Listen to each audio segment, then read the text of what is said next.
Bismillahirrahmanirrahim. Assalamualaikum warahmatullahi wabarakatuh. Waalaikumsalam warahmatullahi wabarakatuh, Pak. Waalaikumsalam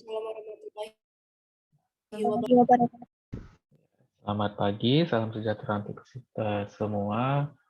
Alhamdulillah masih diberi kesehatan ya, terutama dan kesempatan juga kita dapat melaksanakan perkuliahan genetika kuantitatif untuk pertemuan kelima.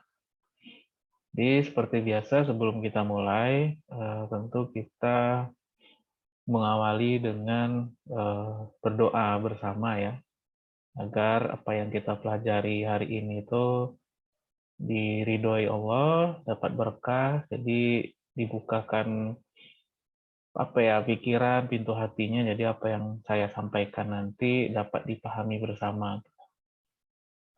Kira-kira siapa Fik yang akan memimpin kita berdoa pada pagi hari ini? Fadil aja, Pak, seperti biasa, Pak. Wah, jadi ini udah diamanahkan seperti biasa Fadil setiap kali pertemuan dia yang memimpin gitu ya. Iya, Pak. Silakan Fadil. Baik, sebelum memulai perkuliahan pada hari ini, ada baiknya kita mendahulukan dengan membaca doa. Berdoa mulai.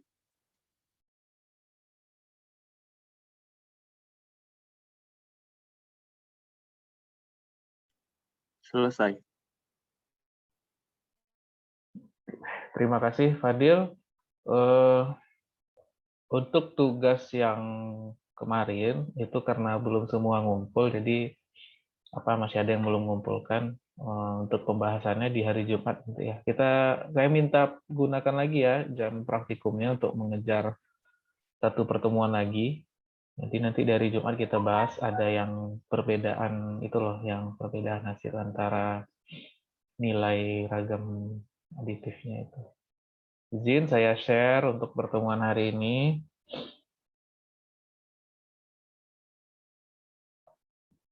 Sudah terlihat belum slide-nya? Sudah, Pak. Oke, di hari ini itu kita akan membahas tentang penentuan nilai keragaman. Tapi di situ kita akan memahami dulu terkait konsep kekerabatan antar individu. Lalu ada bentuk-bentuk kekerabatannya, ya, sama dengan kovarian dari kekerabatannya. Di kelas ini kekerabatannya ada yang tahu nggak bagaimana statusnya? Kalian berkerabat atau bukan? Dalam satu kelas ini. Ada yang tahu nggak? Kita ini berkerabat apa tidak? Berkerabat, Pak. Bentuknya Kerabat, dalam Pak. bentuknya apa? Saudara Sama-sama. kandung, saudara seayah, seibu, atau ponaan sama paman? Kerabatannya apa? Sama-sama manusia, Pak. Masya Allah. Sangat luas sekali itu. Ya, betul. Sama-sama turunan Nabi Adam ya.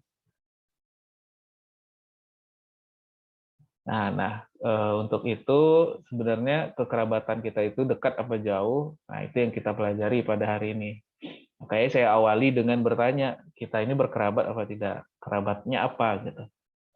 Atau nggak tahu nih kan, kita nggak tahu nih, mana tahu di kelas ini ada yang sepupuan gitu kan. Siapa, Fadil sama Fikri, mana tahu sepupuan kan kita nggak tahu. Makanya saya sempat nanya tadi kan di kelas ini ada yang berkerabat tidak? Atau memang kalau nggak ada, lalu kita statusnya berkerabat atau tidak? Kalau jawabannya sesama manusia, emang saya mau ngomong apa lagi? Jadi gitu ya, nggak apa-apa. Kita lanjut. Jadi kompetensi seperti biasa ya. Kita ada kompetensi, lalu indikatornya apa. Nanti pertemuan ke-5 dan ke-6 ini, nanti kompetensinya kalian menjelaskan pengaruh inbreeding dan kekerabatan terhadap nilai tengah dan keragaman suatu populasi. Kalau kemarin kan baru menghitung nilai tengah, keragaman populasi. Nah, sekarang kan udah paham tuh, udah di luar kepala semua untuk mencari nilai tengah, nilai keragaman, segala macam. Nah, sekarang kita lihat ada nggak pengaruh kekerabatan terhadap nilai tengahnya ataupun nilai keragamannya. Indikatornya itu ketepatan menjelaskan pengaruh inbreeding terhadap nilai tengah dan keragaman.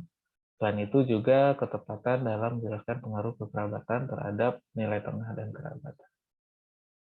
keragaman gitu. Nah, kita balik dulu ke pengertian kekerabatan. Kalau di sini saya bahasnya secara genetik ya pasti, karena kan kita mata kuliahnya genetika kuantitatif. Tapi kalau bahas secara bahasa ataupun pengertian secara umum banyak ya tentunya kan. Ya kayak yang teman-teman bilang tadi, antar manusia berkerabat ya karena sama-sama turunan Nabi Adam misalnya. Ya nggak salah, nggak ada yang salah. Cuman konteks di kuliah kita kali ini jangan selebar itulah. Coba agak kerucutkan lagi. Jadi di sini dikatakan bahwa kedekatan hubungan secara genetik antara satu individu dengan individu yang lain. Ya, misalkan kita lah ya, berarti kalau individu, misalnya siapa ya, saya main ya Dian sama Fikri, nah bagaimana secara genetik tuh dekat apa enggak? Saya yakin jauh sih, karena yang satu orang mana gitu kan. Dari kedaerahan juga udah jauh, apalagi secara hubungan darah. Lalu di sini dikatakan bahwa pada generasi F1 ya, F1 tahu ya, turunan pertama, setengah DNA-nya berasal dari tetua betina, setengah lagi dari tetua jantan. Atau bisa dibilang, kalau kita bicara tingkat kromosom, berarti setengah kromosom tetua betina, setengah kromosom lagi dari tetua jantan.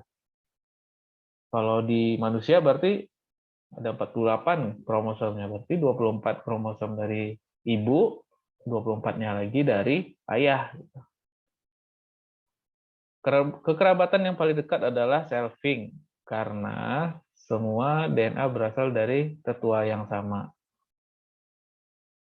Pada hewan, kekerabatan yang paling dekat adalah antara individu kembar. Kenapa ada bedanya? Ini yang paling atas nih untuk tanaman biasanya kan. Dan yang bisa selfing itu kan tanaman. Kalau manusia nggak bisa, hewan nggak bisa. Makanya dibagi dua nih pernyataannya. Ini untuk tumbuhan atau tanaman, selfing, semua DNA berasal dari keturunan yang berasal dari tetua yang sama. Sedangkan pada hewan, kekerabatan yang paling dekat adalah kembar. Sama juga ya, manusia yang paling dekat tentu yang kembar. Ada pertanyaan terkait ini, terkait apa itu kekerabatan? Sudah paham semua? Paham, Pak.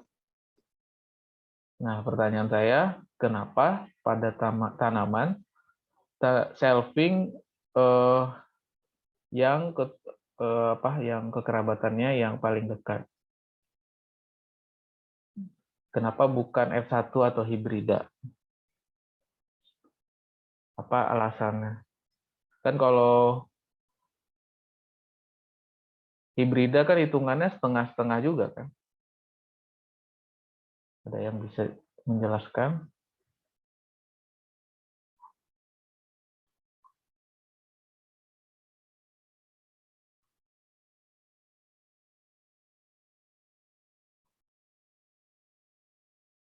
Kenapa hibrida atau turunan pertama tidak dikatakan yang paling berkerabatnya paling dekat?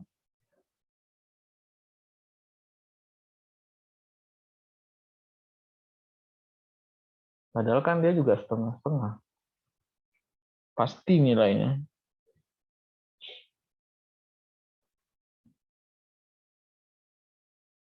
Kenapa nggak bisa disamakan levelnya dengan shelving?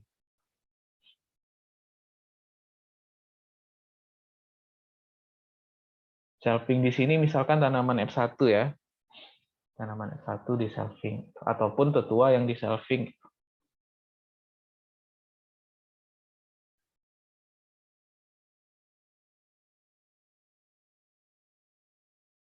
Jadi bisa jawab?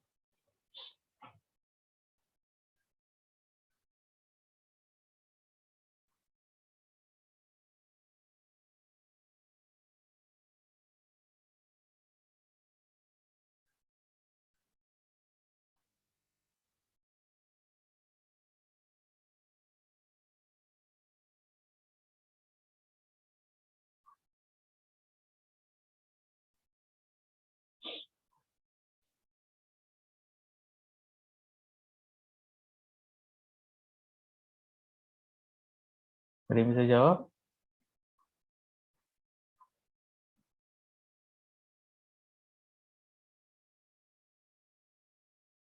Kasiannya lah saya dicuekin. Tak patut. Sudah, saya lanjut aja kalau gitu. Lalu di sini ada pernyataan semakin dekat hubungan famili, semakin banyak kita mempunyai gen yang sama. Ya wajar ya, pastilah kan. Generasi F2 mempunyai seperempat bagian DNA yang sama dengan kedua tetua asal. Jadi kalau diumpamakan ke kita atau manusia, seperempat dari bagian DNA kita sama dengan kedua nenek Anda, ya, atau juga dengan tante dan paman. Nah, kita pahami dulu ininya gitu. Lalu juga dikatakan kita ini mempunyai 1/8 bagian gen yang sama dengan ponaan. Makin bingung nggak kalian mendengar pernyataan ini?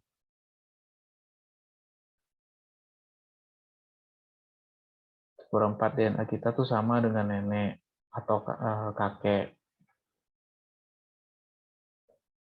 Seperempatnya lagi juga bisa sama dengan tante ataupun paman Anda. Lalu 1/8 lagi ya bisa sama dengan ponaan bagi yang sudah punya ponaan. Ya lanjut lagi nih ya, kalau nggak ada yang nanya.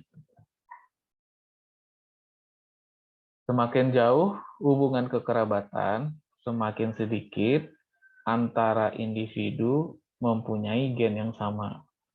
Ya, semakin jauh hubungan kekerabatannya, semakin sedikit antar dua individu tersebut mempunyai gen yang sama. Lalu ada istilah kesamaan genetik atau inbreeding coefficient akan berkurang setengah seiring dengan semakin jauhnya hubungan kekerabatan. Jadi pengurangannya setengah. Kalau terkait dengan inbreeding coefficient.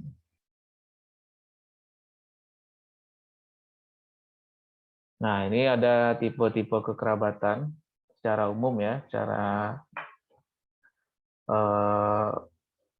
yang biasa kita dengar. Ada inbreed, ada full ship atau saudara kandung, ada half ship, saudara tiri, ada parent offspring, hubungan antara tetua dengan anak, ya, atau induknya atau dengan anaknya.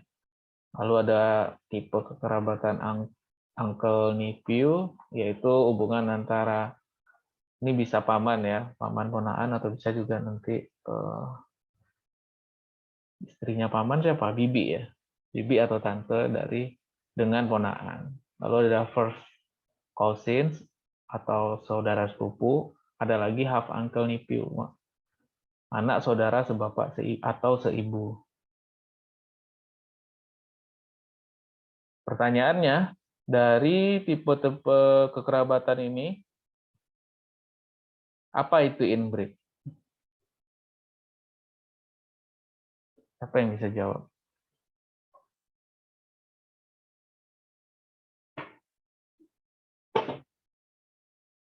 Apa itu inbreed?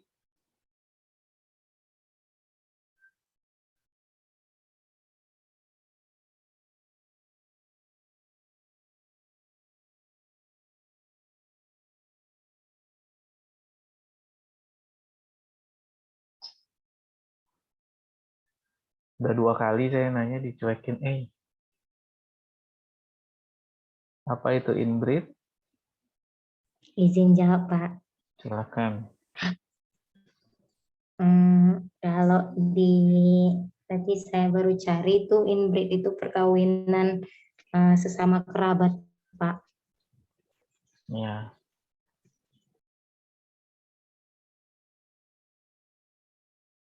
Sama nggak sama selfing?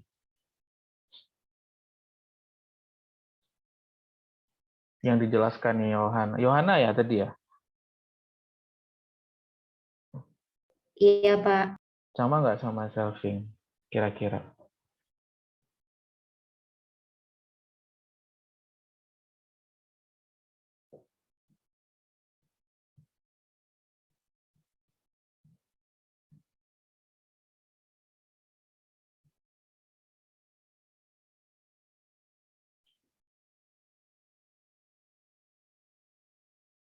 Kan udah jelas tuh. Yohana bilang perkawinan antar apa tadi bahasa kamu, Yohana? Perkawinan sekerabat, Pak. Ya, sekerabat. Nah, pertanyaannya inbreed, kalau saya tanyakan sama nggak inbreed itu dengan selfing?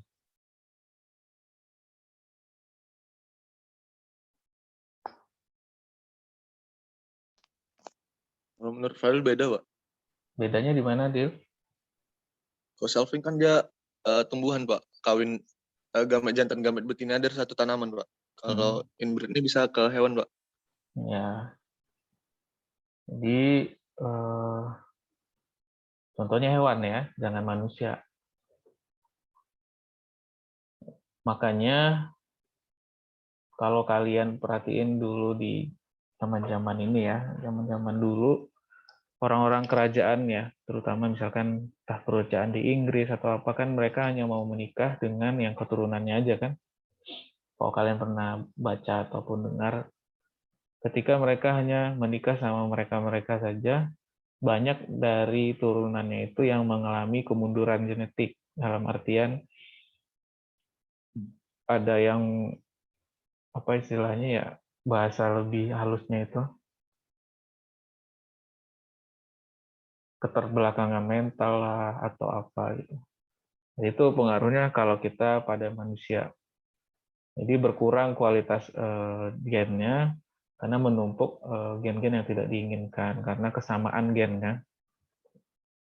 Nah, kalau inbreed sebenarnya kalau secara umum ya pengertiannya benar yang dijelaskan oleh Yona dan juga Fadil. Cuma nah kita balik lagi kalau di tanaman tipe inbreed ini bisa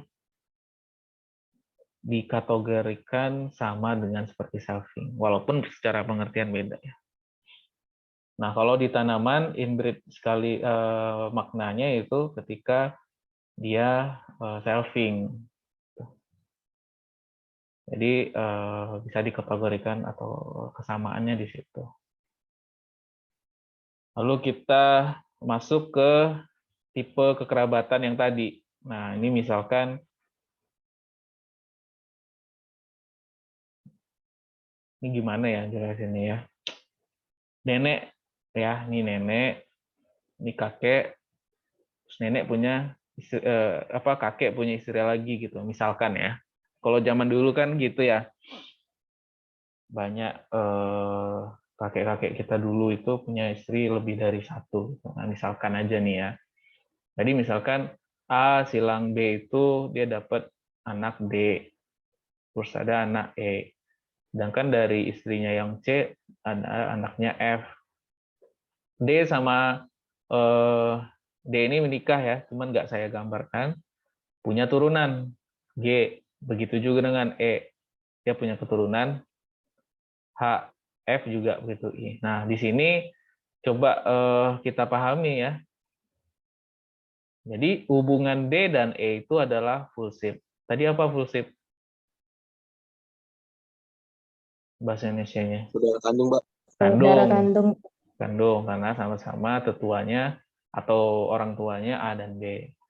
Lalu D dan F ya. Ini D dan F atau E dan F itu half shape. Half shape apa? Saudara tiri karena yang sama cuman B saja ya. Atau kalau sini tadi saya bilang kakeknya kan atau yang laki-laki gitu.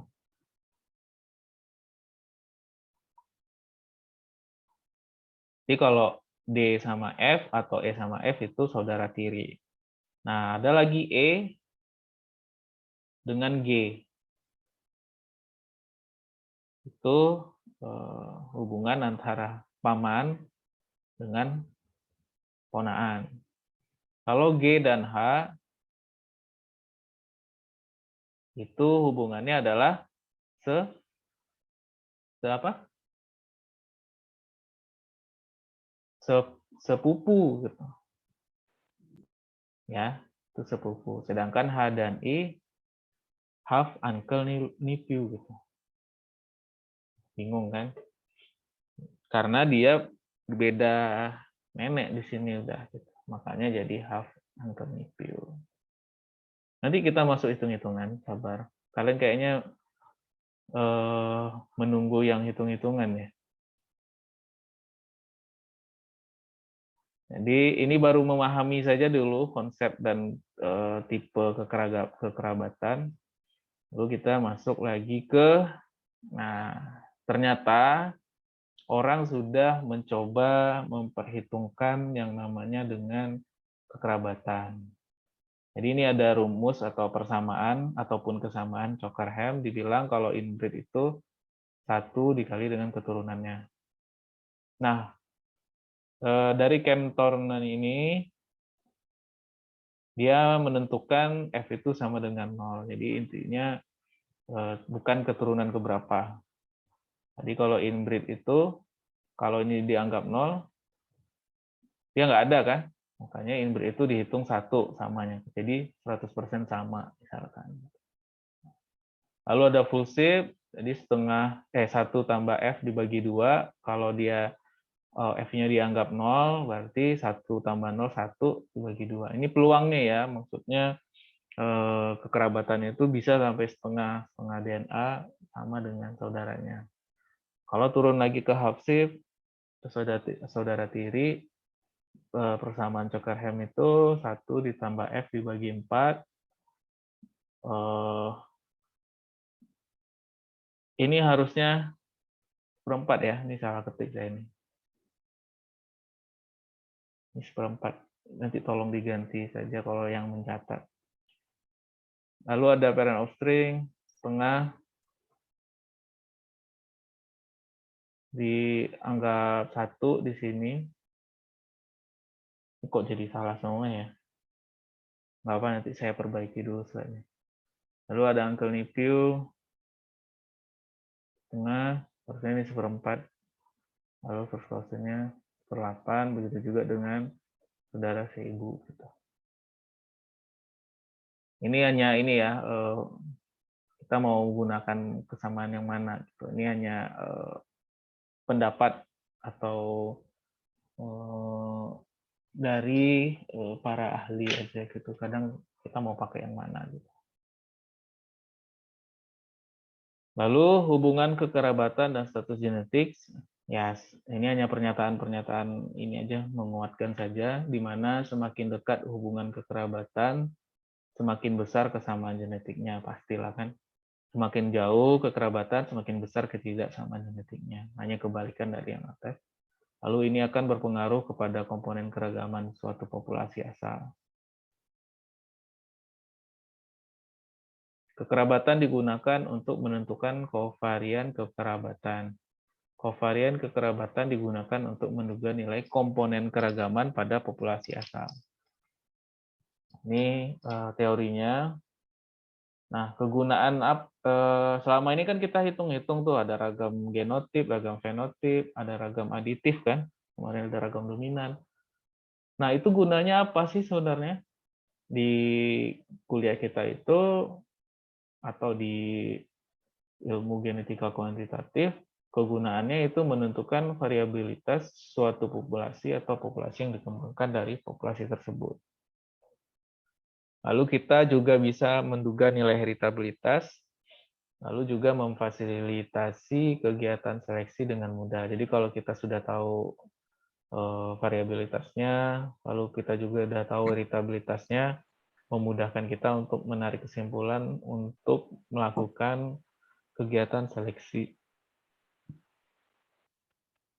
Nah, ini heritabilitas, parameter yang merupakan gambaran, ya ini pengertian sederhananya, parameter yang merupakan gambaran berapa besarnya proporsi suatu sifat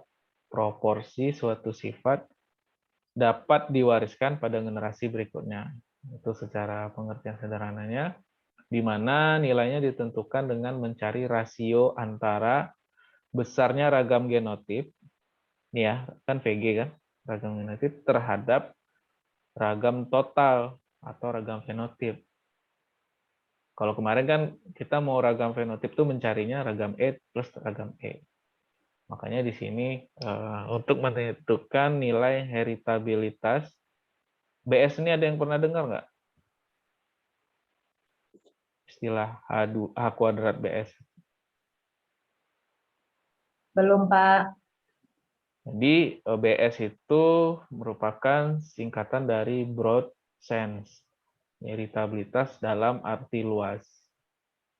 Jadi dia hanya membandingkan genotipnya saja dengan pengaruh fenotip yang kelihatan gitu. Sementara kan genotip ini apa? Komponennya apa? Ingat nggak?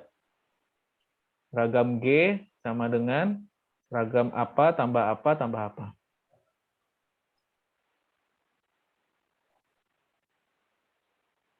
Ada yang ingat? Ragam G itu apa komponennya?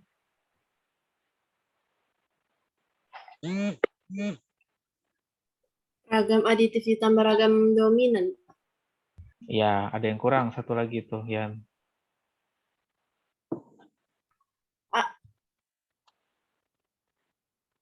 Satu lagi. Tapi kita selalu abaikan waktu pertemuan sebelumnya. Kita anggap 0, tidak ada pengaruh. Epistasis ya, Pak? Iya, betul. Jadi, makasih Dian ya. Ragam G itu kan komponennya ada ragam aditif, ya kan? Ada ragam dominan sama ragam epistasis. Nah, biasanya epistasis kita pengaruhnya kita anggap kecil dan kita anggap 0 gitu. Nah, kalau heritabilitas arti luas, dia melihat secara keseluruhan ragam genotipnya dibandingkan dengan ragam fenotip. Jadi berapa? Biasanya ini dalam bentuk persen. Misalkan 25%, 50%, atau berapa. Itu, nah, kalau yang dalam arti sempit, dia mengeluarkan ini. Ya, dia keluarkan.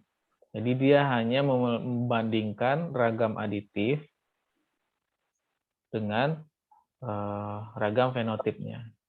Makanya untuk heritabilitas dalam arti sempit, NS ya, narrow sense, maka dia membandingkan ragam aditif dengan total dari fenotip. Fenotip itu kan ada aditif, dominan, dan ragam E. Ini kan G plus E, sama aja kan? Ini G plus E. Tapi di sini G-nya dipecah sama dia.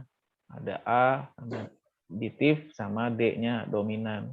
Ya E tetap dibawa kan pengaruh lingkungannya. Maka ini disebut dengan heritabilitas dalam arti sempit yang melibatkan keragaman genetik aditif saja. Jadi yang aditif saja yang dilihatnya. Dari dua heritabilitas tersebut, kira-kira mana yang nilainya lebih mencerminkan bagaimana suatu sifat diwariskan? HBSK atau ANSK? Kira-kira.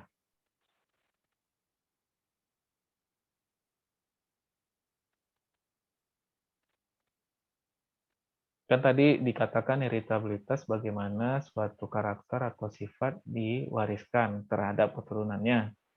Nah, kita sudah bisa atau kita dapat dua nilai ini. Ada HBS sama HNS. Kira-kira dari kedua nilai ini mana yang lebih mencerminkan? Dua-duanya mencerminkan ya, bagaimana suatu sifat, tapi lebih ininya lah, lebih nilai yang kita lihat itu dalam arti luas apa dalam arti sempit. Kira-kira saja, nanti saya jelaskan kenapa.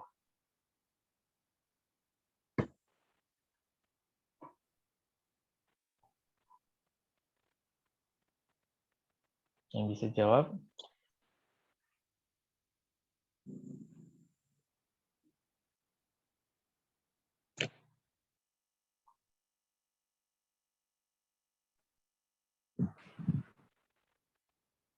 Ridho. Ya, Pak.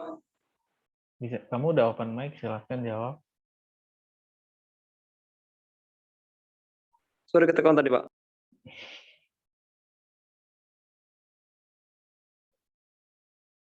Ada yang bisa jawab?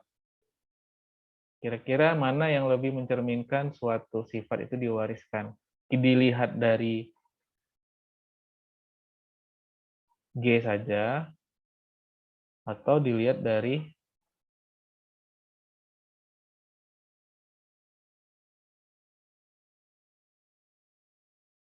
A?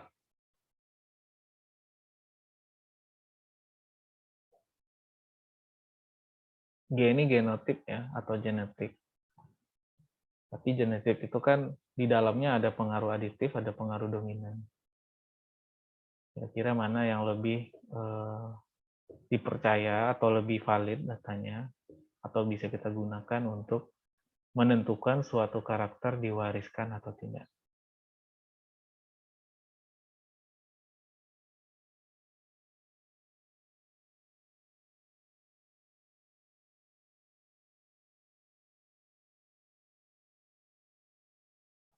Ayo.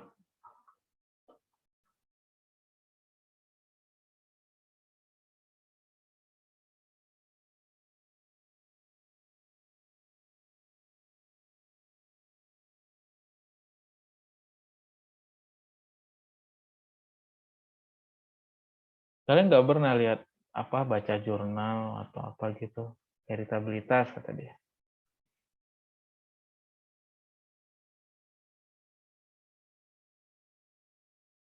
Apa ya, kita lanjutkan dulu. Udah berapa nih pertanyaan yang nggak terjawab? Oke. Pendugaan keragaman dengan parent offspring. Jadi hubungan tetua dengan anaknya.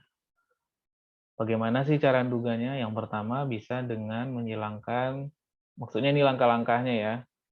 Pertama itu kita silangkan tetua jantan dan betina. Lalu kan dapat tuh F1 atau hibridanya. F1 ini di selving. F1 itu di selving.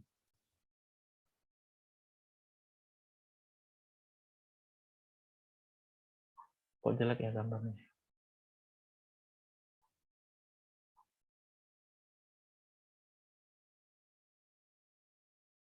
F1 itu di selving, nanti dapat F2-nya. Nah, di F2 kan segregasi terbesar. Segregasi terbesar, lalu kita evaluasi kedua tetua. Jadi, Ibaratnya kalau kita nyilangin nih padi ya, tetua jantan sama betina, dapat F1-nya, F1-nya di selving, dapat F2. Nah, untuk menduga keragaman yang dengan cara melihat parent offspring ini, tanam padi A, tetuanya jantan sama tetua betina, lalu ditanam juga F1-nya, lalu F2-nya juga ditanam. Nah, itu kita bisa mengeluarkan keragaman dengan metode atau dengan melihat parent offspring-nya. Nah, di sini contohnya kalau tahu nggak ini nama varietas apa nih tanaman? Kalau pernah lihat ini.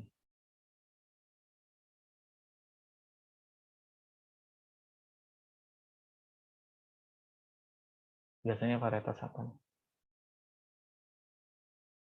Coba cari internet.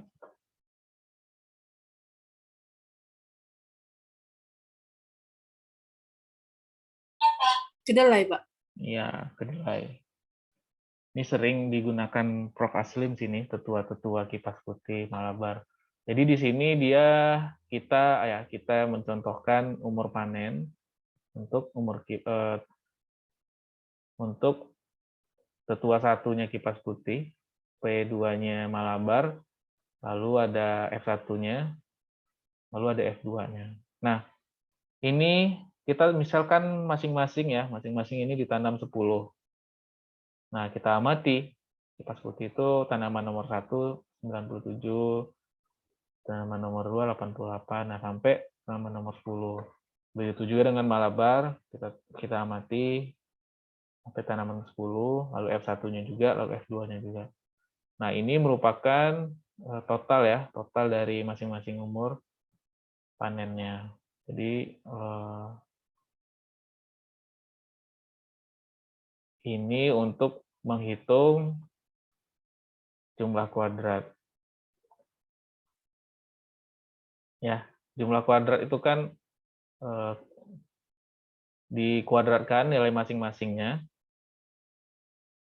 Ya, dikuadratkan nilai masing-masing. Kan ada 10 tadi tuh. Lalu dikurang dengan total dari nilainya. Nih, 931 tuh ini kan.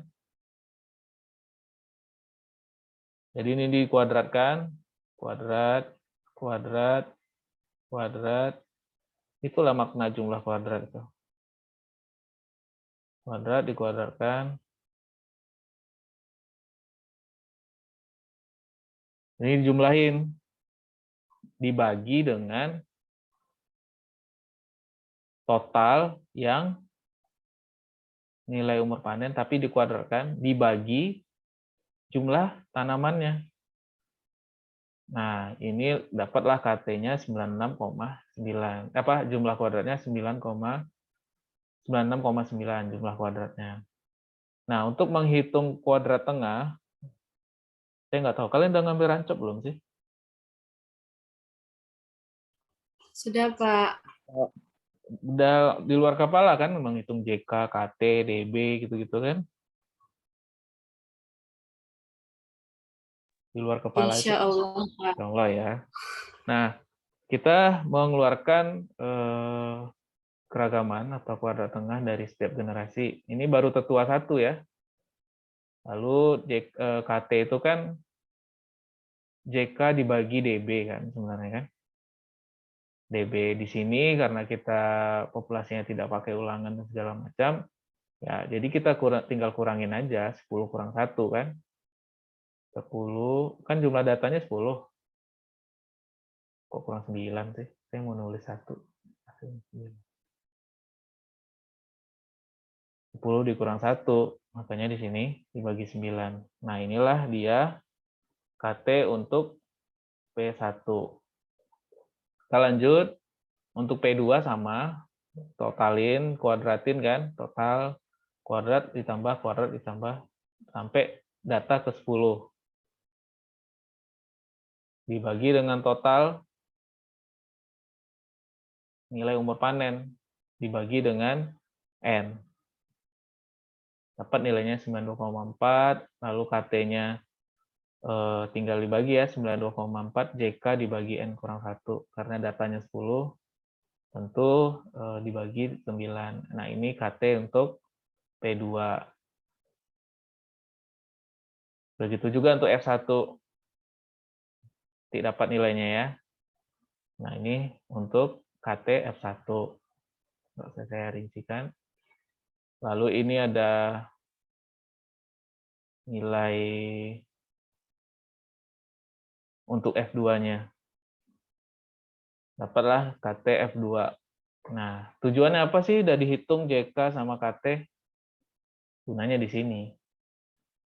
Menghitung keragaman genetik dengan rumus PG itu di sini dirumuskan kalau dia ragam dari tanaman F2 dikurangkan dengan ragam F1. Jadi ragam F2 itu tinggi ya, 883 dikurangi dengan 135. Ini yang mana sih, nilai apa sih? Ada yang ingat nggak 883 ini nilai apa tadi? JK apa KT?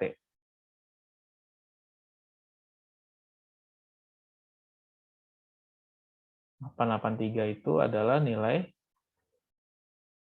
varians kan. Jadi menghitung JK untuk mendapatkan KT itu nanti dipakai di sini. Varians F2 itu atau KT F2 dikurangkan dengan ragam F1 atau KT F1 sama dengan ini. Dapatlah ragam genetik. Lalu kita mau mengeluarkan ragam lingkungan. Nah, kalau ragam lingkungan kita pakai rumus apa atau dengan menduga populasi parent offspring, ragam lingkungan itu cara mendapatkannya ragam tetua 1 ditambah ragam tetua 2 ditambah ragam F1 dibagi 3. Tahu nggak kenapa dibagi 3?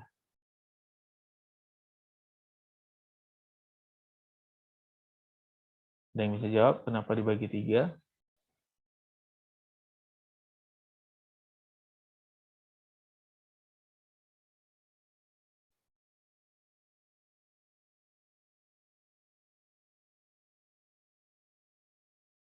Gampang sekali kan jawabnya. Vina, kenapa dibagi 3, Vin? Izin jawab, Pak. Ya. Kalau menurut Vina itu dibagi 3 karena di dalam rumus itu terdapat 3 keragaman yang digunakan, Pak. Iya. Kan nggak susah kan, Vina? Ini kan ada keragaman 1, P1, keragaman 2, ya kan? P2, dan ini keragaman, sumber keragaman yang ketiga, F1. Makanya pembaginya ya 3. Untuk nilai ragam lingkungannya dapatnya dari sini ya. Nanti saya ada yang bisa jawab nggak? Kenapa ragam lingkungan itu diambil dari ragam tetua 1, ragam tetua 2, sama ragam F1? Ada yang bisa jawab nggak kenapa keragaman lingkungan diduga dengan populasi yang 3 ini? Ada yang bisa jawab?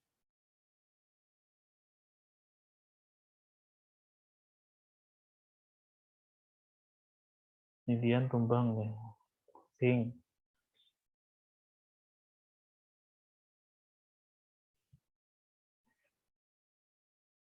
Rintika tahu kenapa ragam lingkungan itu, keragaman lingkungan itu maksudnya tahu kalian? Keragaman yang disebabkan oleh pengaruh lingkungan. Makanya disebut keragaman lingkungan. Tahu nggak kenapa untuk menghitung ragam lingkungan diambil dari 3 populasi ini, P1, P2, F1? Elvina?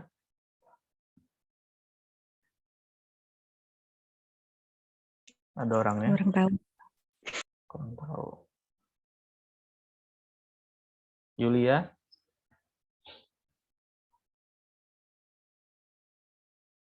Tidak tahu, Pak. Bella? Tidak tahu juga, Pak. Maaf, Pak, di sini hujan, Pak. Oh, alah. Kamu pakai payung nggak? Kehujanan nggak? Enggak, Pak. Oh, nggak, dalam rumah lah kan, nggak apa-apa lah ya. Iya, Pak. Tapi suara nggak kedengaran, jadi pakai 2 device. Oke. Siapa lagi nih? Reska?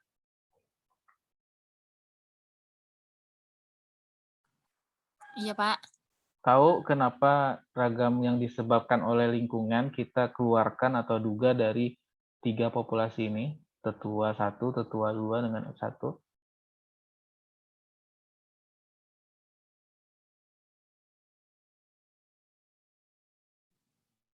Kurang tahu, Pak. Andimas? Arya? Andimas, Arya?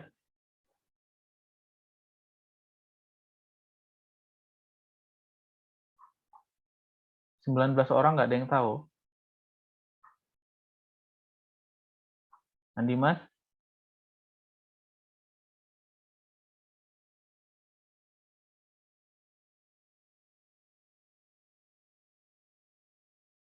Fitri Levia?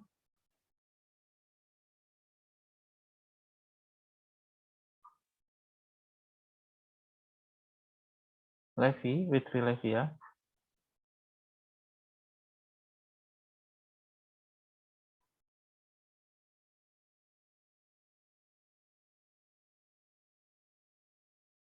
Kamu dengar saya nggak, Andi? Dengar, Pak. Ya, kenapa nggak respon? Maaf, Pak. Nggak tahu, Pak. Celeste? Nggak tahu juga.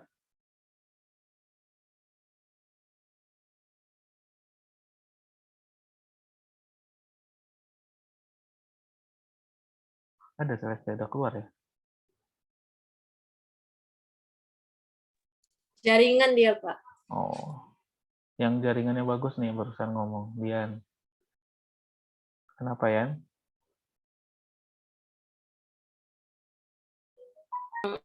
Kalau menurut saya, Pak, kalau misalnya ragam lingkungan itu terdiri dari ragam fenotip sama ragam genetik. Jadi kenapa genetiknya ada 2, itu yang saya nggak tahunya, Pak. Tapi yang saya tahunya itu kalau misalnya ragam lingkungan itu terdiri dari ragam fenotip sama genotip, Pak.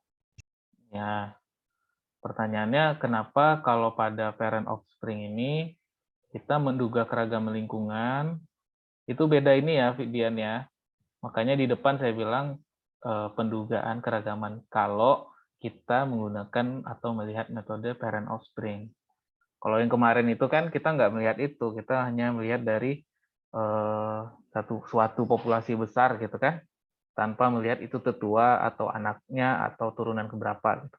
Nah, pada pelajaran kali ini kita mencoba menduga keragaman populasi, tapi populasinya ada tetua, ada turunan pertama sama turunan kedua. Jadi yang kamu sampaikan nggak salah, tapi karena konteksnya sekarang kita parent offspring, nggak dapet dia yang ya tetap sama sih, G itu ya P plus gitu. E itu G plus P gitu kan. Bener gitu. Gimana yang? Saya kasih ini ya. Jadi kenapa, udah kelihatan belum kalau ininya, whiteboard-nya? Udah kelihatan whiteboard-nya? Sudah, Pak. Sudah, Udah ya. Pak. Tetua itu biasanya harus dalam keadaan misalkan tetua jantan, tetua betina. Harus dalam keadaan apa namanya ini? Heterozigot apa homozigot kalau kayak gini? Homozigot, Pak. Homozigot. Kalau dia dalam keadaan homozigot, artinya apa dia?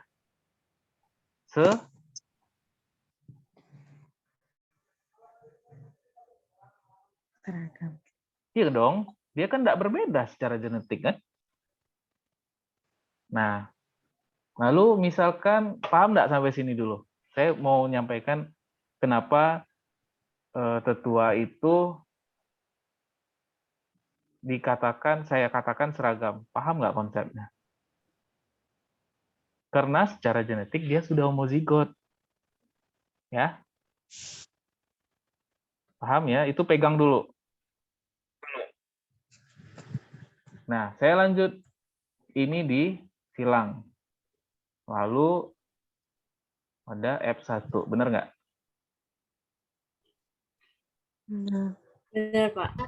Nah, pertanyaan saya, ini seragam apa enggak? Enggak, Pak. Ada yang jawab lain?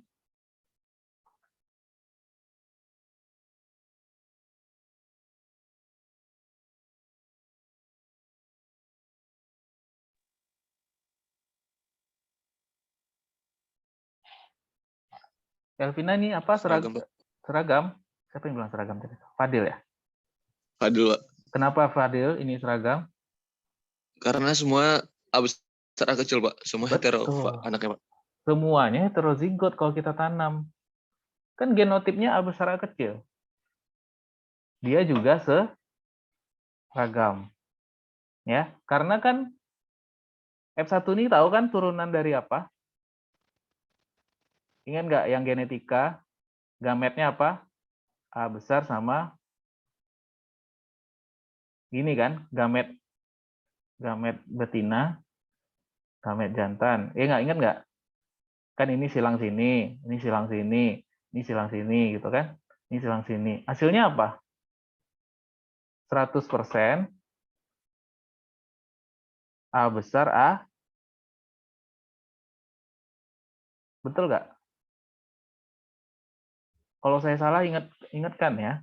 Betul nggak, Yan?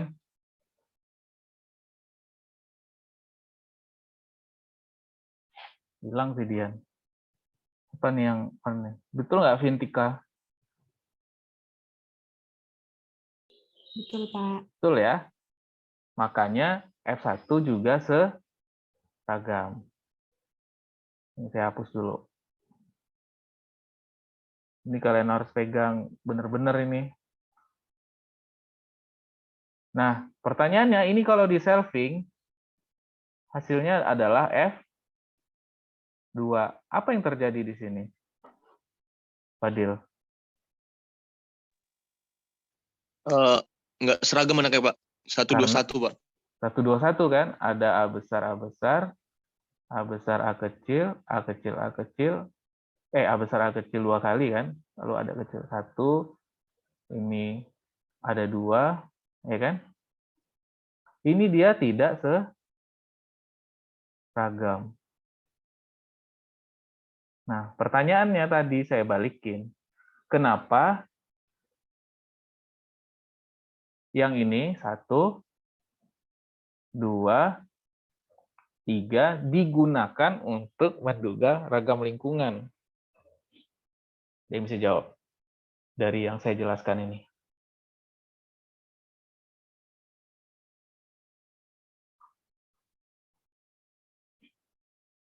Gimana, Fikri? Kata kuncinya ini nih.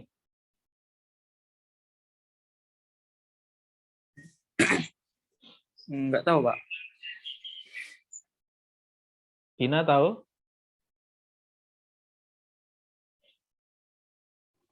Tuh kata kuncinya udah saya kotain. Izin jawab ya, Pak. Ini Silakan. kalau menurut Vina, kenapa di ragam lingkungan itu melibatkan ragam genetik? Karena setiap tetua itu, gimana ya, Pak? Setiap tetua itu menyumbangkan genetiknya gitu, Pak. Jadi di hasilnya nanti genetiknya itu bakal tetap berpengaruh gitu, Pak. Ya. Kurang tepat sedikit lagi itu. Dia udah paham tuh, sebenarnya cuman belum pas. Kan udah saya bilang nih, kan lingkungan, kita mau menduga ragam lingkungan yang disebabkan oleh lingkungan nih, bukan pengaruh genetik di dalam, ya. Tapi kita duga dari nilai 1 ini, A besar, tetua betina, A besar, A kecil, tetua jantan, lalu F1-nya A besar, A kecil. Padahal mereka seragam tuh. Kan udah kita pahami kan? Ini kesepakat kita kan kalau ini seragam kan? Sepakat nggak? Nah, udah jelas nih dia seragam. Kenapa digunakan atau kita lihat dia kita tanam? Harusnya kan misalkan dia seragam nih, umur panen itu misalnya 70. Ya semuanya 70 karena kan seragam. Kenapa tadi pengamatannya ada yang 70, ada yang 90, ada yang 83? Apa yang menyebabkan itu? Harusnya seragam. Apa ya? Karena pengaruh Faktor lingkungan. iya. Dia udah jelas nih secara genetik harusnya seragam, tapi ketika ditanam di lapangan beda-beda kan? Harusnya dia tuh umur 70 panen gitu. Kenapa diamati itu beda-beda? Karena dia ada pengaruh lingkungan di situ. Makanya 3 ini ya, 1, 2, 3 dipakai untuk menduga pengaruh lingkungan atau ragam lingkungan. Karena secara genetik dia nggak akan berbeda gitu. Paham nggak maksud saya? Kamu paham nggak maksud saya, Yan? Enggak, Pak. Ya, misalkan nih, mana ya? Kan udah paham nih ya, seharusnya tanaman tetua 1, tetua 2, sama F1 itu harusnya seragam, apapun. Secara genetik dia harus seragam. Ya. Tetapi ternyata ketika ditanam di lapangan, kan ada pengaruh matahari, pengaruh posisi, pengaruh apa namanya? Yang ini mupuknya kurang banyak, ini banyak, itu kan nggak bisa kita pastikan itu kan kondisi tanahnya. Nah, itu menyebabkan ketika diamati, ya, tutup dulu ya. Saya tutup dulu ini apa?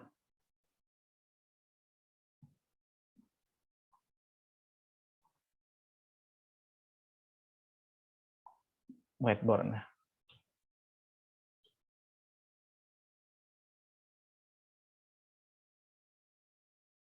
Nih. Nih. Ya kan? Kan ada tuh macam-macam umur panennya ya, umur panen kipas putih itu harusnya kalau dia seragam nilai ini tuh sama semuanya, betul nggak? Kan seragam. Nah, kenapa ini beda-beda? Karena pengaruh lingkungan. Begitu juga dengan tetua 2. Harusnya ini sama.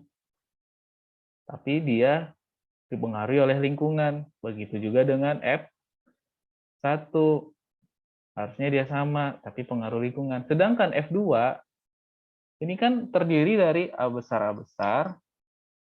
ada A besar, A kecil, ya. Ada A kecil, di mana ini proporsinya 1, di sini 2, di sini 1. Ya, dia wajar berseragam. Apa berseragam? Wajar dia beragam gitu. Karena memang secara genetik dia udah beda-beda. Ada yang genetiknya besar-besar, ada genetiknya besar-kecil, atau genetiknya kecil-kecil. Tapi yang 3 ini, dia harusnya sama. Yang membuat dia beda itu adalah lingkungan. Ya, nilai sama tuh beneran sama gitu. Kalau genetiknya harusnya di umur 90 panen, ya, misalkan kita anggap yang benar itu yang ini nih 90. Nah, yang lain-lain ini tuh karena lingkungan dia menjadi 97, 88, 89, 94. Gitu.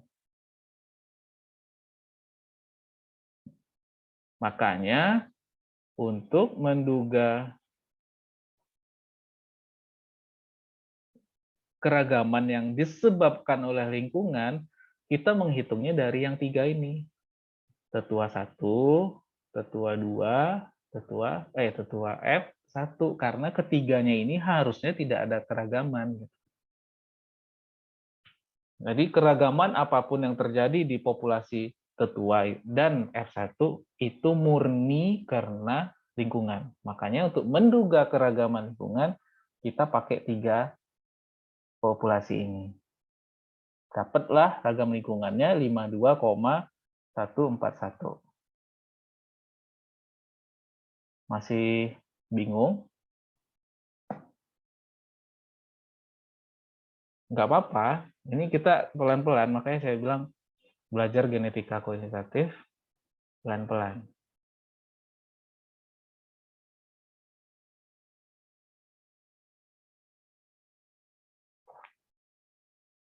Ada pertanyaan? Fikri udah paham belum, Fik? Yang kenapa? Kurang, Pak. Semuanya masih kurang? Elvina? Ya, insya Allah agak paham sedikit, Pak. Iya, nggak paham. Celeste? Hilang sinyal tadi. Insya Allah paham. Oke. Natalia?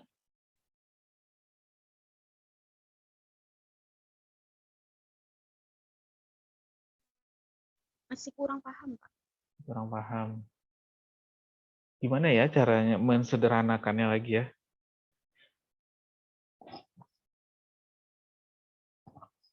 Nggak pahamnya di mananya kira-kira?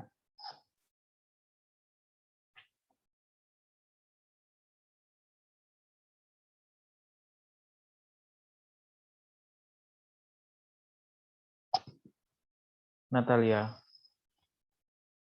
atau Fikri?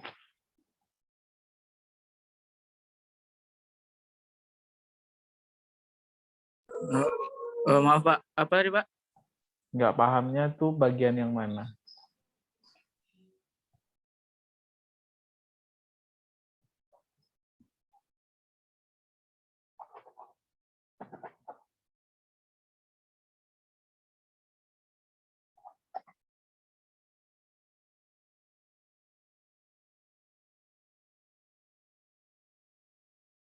Bagian apa, Pak? Hitungan keragaman genetik dengan rumusannya, Pak.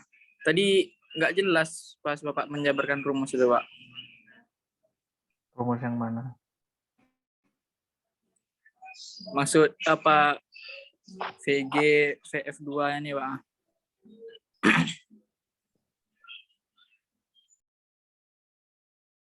Saya padahal udah sampai sini ya tadi ya.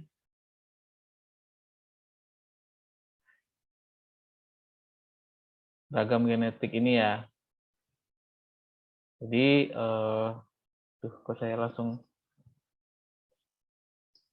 Kalau genetik, kita menduganya dari ragam F2 dikurangi ragam F1. Kira-kira Vina bisa nggak jelasin ini? Kenapa F2, kenapa dikurangin F1? Ragam genetik itu. Vina bisa nggak jelaskan?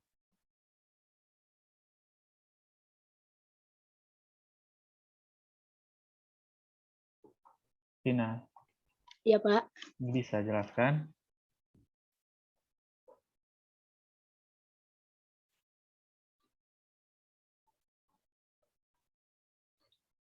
Kalau menurut Vina, Pak, kenapa ragam genetik itu ragam F2 dikurang ragam F1? Karena ragam F2 sama ragam F1 ini masih termasuk ke dalam ragam genetik hasil keturunan dari tetua P1 dan tetua P2 gitu, Pak. Ya, itu kan turunan ya.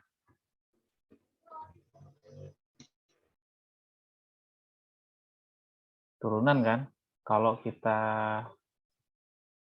kan tadi parent, misalkan ya kan?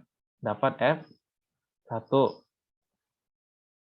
Nah, ini kan turunan dari ini kan? Lalu ada F2. Macam-macam ya, ada A besar A besar, A besar A kecil.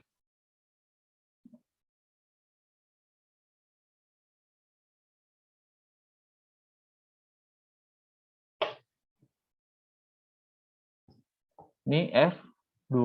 Ini turunan ini juga nggak? F2 turunan dari parent juga nggak? Iya, Pak. Iya kan? Kalau ibaratnya ini udah jadi nenek dia, nenek dan kakek gitu. Ini nenek, ini kakek, ini cucunya kan, F2 gitu. Kalau boleh saya tuliskan gitu. Nah, karena di sini genetiknya beragam, ya, kan ada A besar, A besar, A besar, A kecil, A besar, A kecil, sama A kecil, A kecil. Sedangkan F1 itu seragam dalam artian seragam heterozigot ya. Semua tanaman F1 kalau kamu tanam bentuknya heterozigot A besar, A kecil. Sedangkan F2 dia beragam karena memang secara genetik sudah berbeda. Nah, kenapa ragam genetik dihitung dari F2 dikurang F1? Karena keragaman yang disebabkan oleh genetik F2 ya, kita kurangin nanti keragaman yang disebabkan oleh ini, itulah menjadi ragam genetik.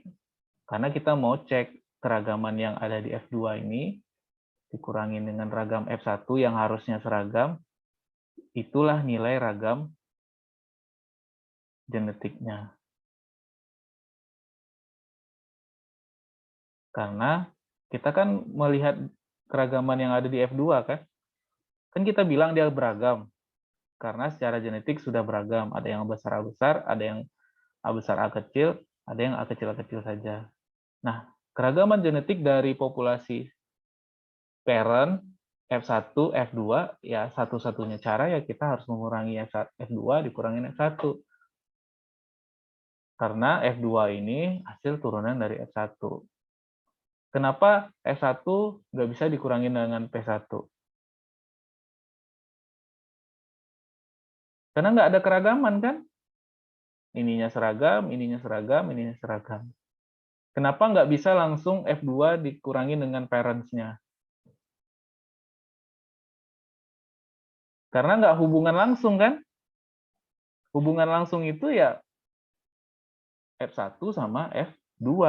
Makanya untuk menghitung ragam genetik pada populasi parent offspring harus mengurangkan populasi F2 dikurang F1.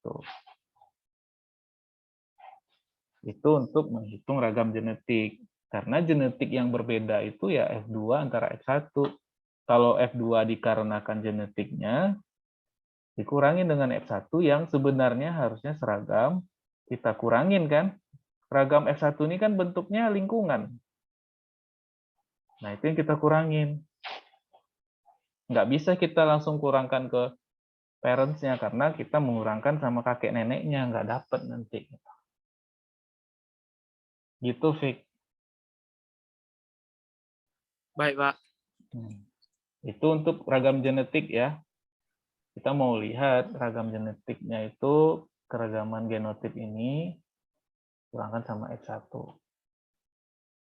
Nah, balik lagi ke ragam lingkungan. Bagaimana? Makin pusing?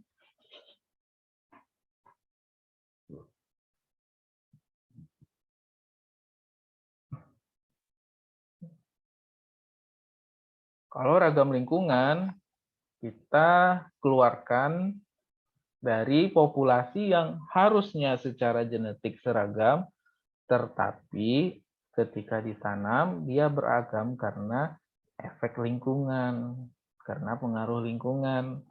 Makanya untuk mengeluarkan ragam lingkungan, kita menggunakan 3 populasi yang harusnya seragam secara genetik. Dibagi 3 karena 3 komponen. Dapatlah, udah dapat VG-nya, dapat VE-nya. Apa yang bisa kita keluarkan dari VG VE ini? Nilai fenotip kan? Secara konsep kan sama kan? Fenotip itu G plus E. Kalau kemarin sederhana.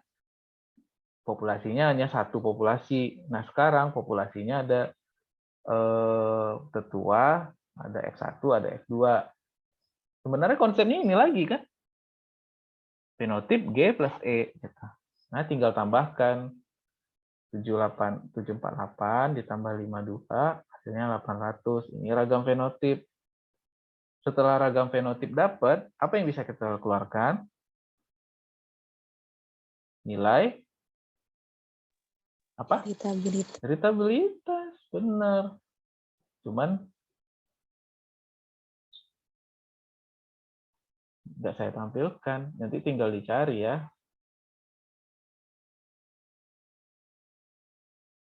Rumusnya apa heritabilitasnya?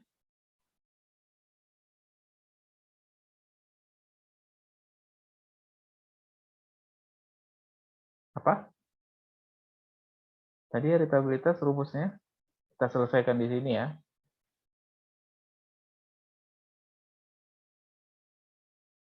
Apa rumus heritabilitas? Ayo bantu dong. Keragaman genetik dibagi keragaman fenotip. Ini berapa nilainya? 7, 4, itu kan salah-salah. Cari ya nanti ya. 748,11 dibagi 52141 sama dengan 11,34. Atau berapa persen ini? Ya ini udah persen. Betul nih? Siapa yang jawab tadi? 14,35, Pak. Berarti dia diwariskan hanya sebesar 14,35. Nah, saya lanjutkan ke sini. Apa rumusnya tadi? Ragam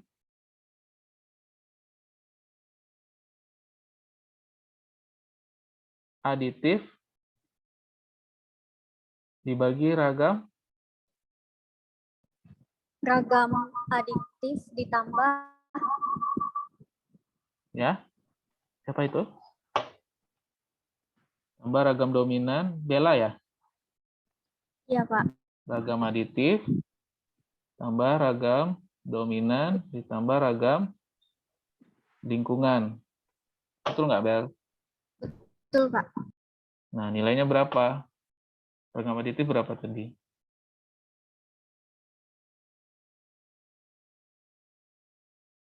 Nggak ada ya di sini ya. Ini ada rumusnya sebenarnya. Kalau kita punya populasi backcross, teman nggak usah.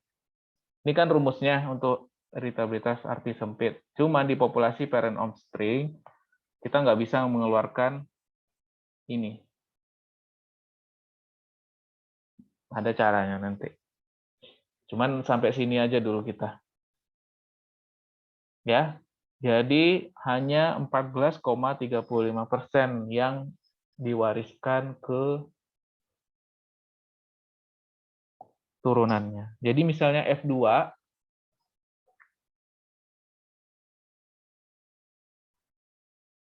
misalnya F2,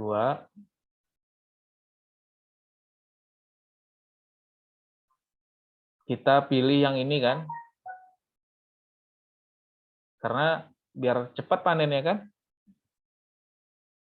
betul nggak? Nah, hanya 14, berapa tadi? 35. 35% dia akan sama dengan nilai ini. Ketika kita ambil tanaman F2 nomor 2. Hanya segitu peluang dia nanti akan sama dengan 66%. 66 hari maksudnya 66%. Itu maknanya ya.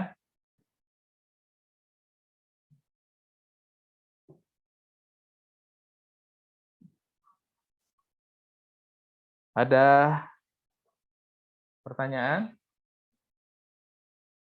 terkait kuliah kita pada pagi hari ini?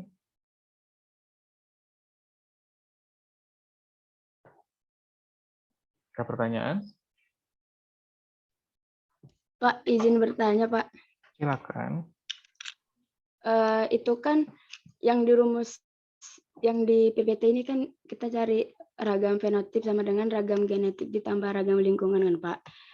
Terus yang rumus heritabilitas ini yang di sebelah kanan ini, Pak, rumusnya kan ragam genotip per ragam fenotip. Yang ragam genotipnya kan 748,11, Pak.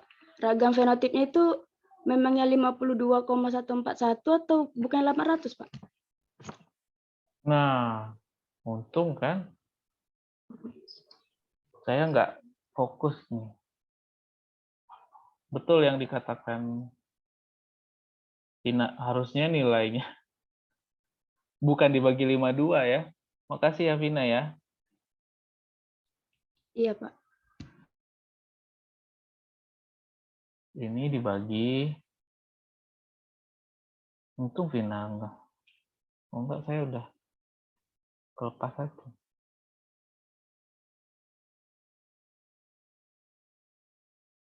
Berapa hasilnya nih, Vin?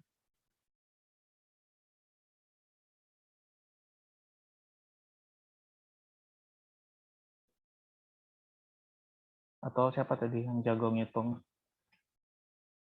0,93, Pak. Nah, ini baru bentar. Ini kalau dipersenkan, makanya saya kok kecil kali ya tadi ya. Cuman ya udahlah, mungkin emang segitu. Jadi dia 93% akan sama seperti misalkan umurnya 66, meleset-melesetnya jadi 67 atau 65 gitu. Karena 93% dia akan sama dengan indukannya. Kita misalnya milih F2 tadi kan umur panennya 66. Jadi di F3 nanti kemungkinan besar 93% akan 66%. Artinya nanti ada yang 66, kalau kita tanam 20 ya ada yang 66, ada yang 67, ada yang 66. Makasih Vina ya, sudah dikoreksi. Ini pun harusnya G ya, bukan gitu.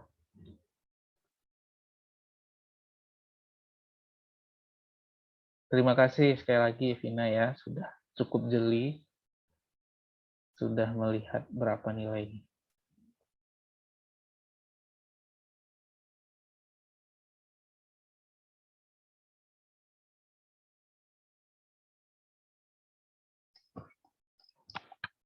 Bagaimana?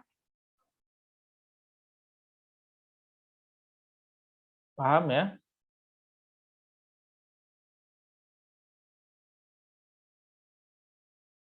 Atau masih bingung?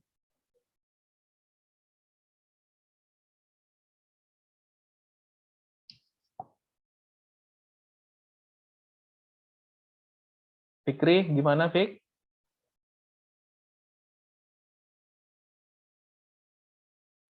Ya, Pak.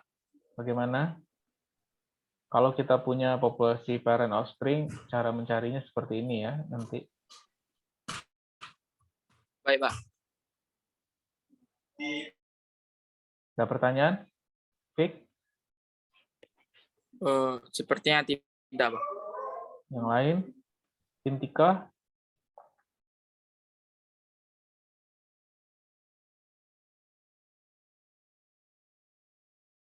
Fadil?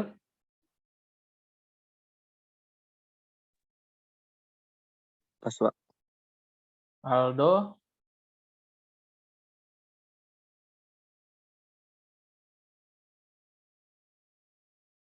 Do? Ya, Pak. Bagaimana? Enggak, Pak. Udah. Yang jawab Rido, saya panggil Aldo. Waldo, Pak. Nggak fokus sih Rido ini. Aldo mana orangnya?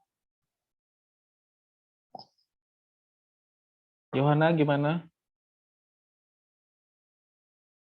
Sudah cukup paham, Pak. Ya. Jadi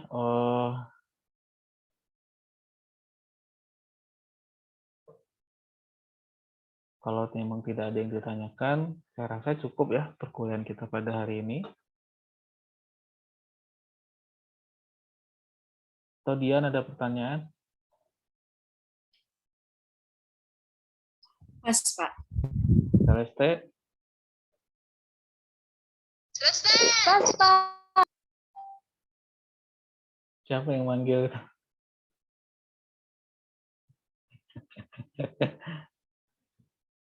Bella? Cukup, Pak. Cukup. Oke. Semoga jadi sebenarnya nanti itu ini bisa jadi seperti penelitian kalian nanti. Misalkan kalian mau udah mulai penelitian, terus kalian punya populasi tetua jantan, tetua betina, lalu ada benih F1, lalu ada benih F2, kalian bisa meneliti sampai seperti itu untuk mengeluarkan nilai heritabilitas. Dibarengi dengan seleksi untuk mencari nilainya seperti itu. Jadi kalau kalian baca-baca jurnal, ya populasinya ini, nanti untuk mencarinya seperti itu. Jadi kalau saya waktu waktu S2 penelitian saya itu mempelajari tentang ini, pewarisan ini. Jadi saya menanam populasi itu ada P1, P2, F1, B-cross ke P1, B-cross ke P2, F1, F2. Tuh ada 8 populasi yang saya tanam. Nanti saya pelajari keragamannya, apa yang terjadi. Jadi bisa dikeluarkan nilai heritabilitas. Arti sempitnya itu yang aditif itu dikeluarkan dari nanti BCP. Cuman kalian nanti nggak usah sampai situ dulu. Cukup heritabilitas arti luasnya saja. Dari F2 kurang F1, dapat ragam genetik, lalu dibagi dengan ragam fenotipnya. Begitu gambarannya. Cuman kan nanti mau penelitian apa, ya terserah gitu kan. Kalau penelitiannya menggunakan populasi itu, caranya seperti ini. Gitu. Kalian sudah harus memikirkan ya penelitiannya mau ngapain. Jadi kalau memang mau ke konvensional, seperti Gen Kuan inilah nanti penelitiannya. Menghitung jumlah kuadrat, menghitung kuadrat tengah, menghitung ragam genetik, ragam aditif, kalau bisa dikeluarkan, lalu ragam genetiknya. Tapi kalau nanti penelitiannya biotek, ya bisa ke kuljar misalnya, atau nanti misalkan ke marka molekuler, atau segala macam. Atau nanti misalkan ke benih ya, perlakuan benih, misalkan di kuliah teknologi benih ataupun kuliah produksi benih.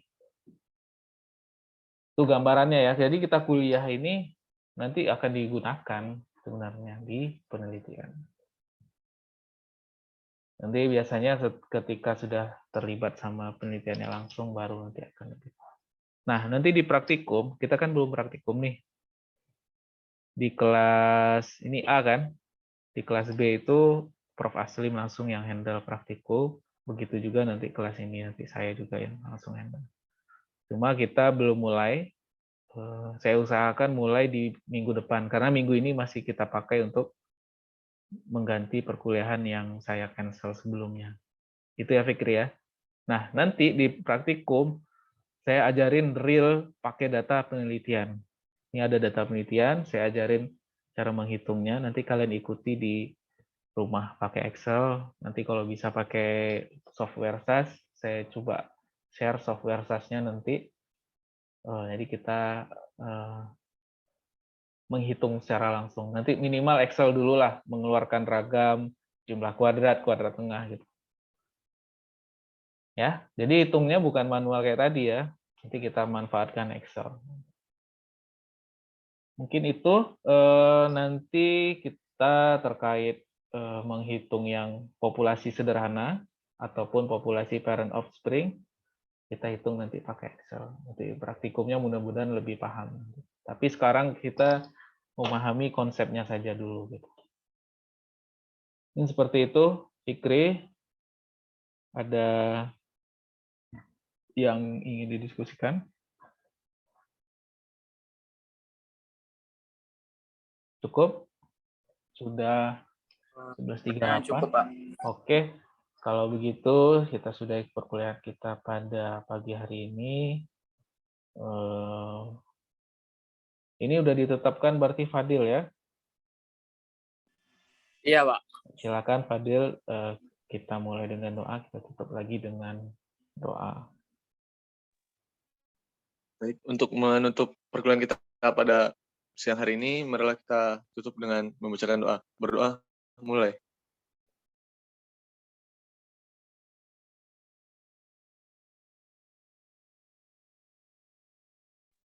Selesai. Terima kasih banyak, Pak. Ya, terima kasih Fadil. Jadi, ya semoga ya apa yang kita pelajari hari ini, saya sudah berusaha sesemaksimal mungkin. Mudah-mudahan apa ya, kalian paham ya. Kalaupun nanti nggak paham, boleh diskusi lagi ya di luar jam perkuliahan, tidak apa-apa. Saya masih penasaran nih, soalnya tadi silahkan hubungi lagi saya. Nanti kita cari waktu untuk diskusi secara langsung. Mudah-mudahan ada manfaatnya bagi kita, ya. Saya juga tentu kan, saya kan menjelaskan ke kalian kan juga menambah lagi kan kayak wawasan saya, sehingga apa yang kita pelajari nanti dapat dimanfaatkan atau berguna untuk kemudian hari. Saya mohon maaf atas segala kekurangan ataupun mungkin ada yang kurang pas. Saya mohon maaf. Sekian dari saya. Wabillahi taufiq wal hidayah. Assalamualaikum warahmatullahi wabarakatuh. Waalaikumsalam. Waalaikumsalam warahmatullahi wabarakatuh.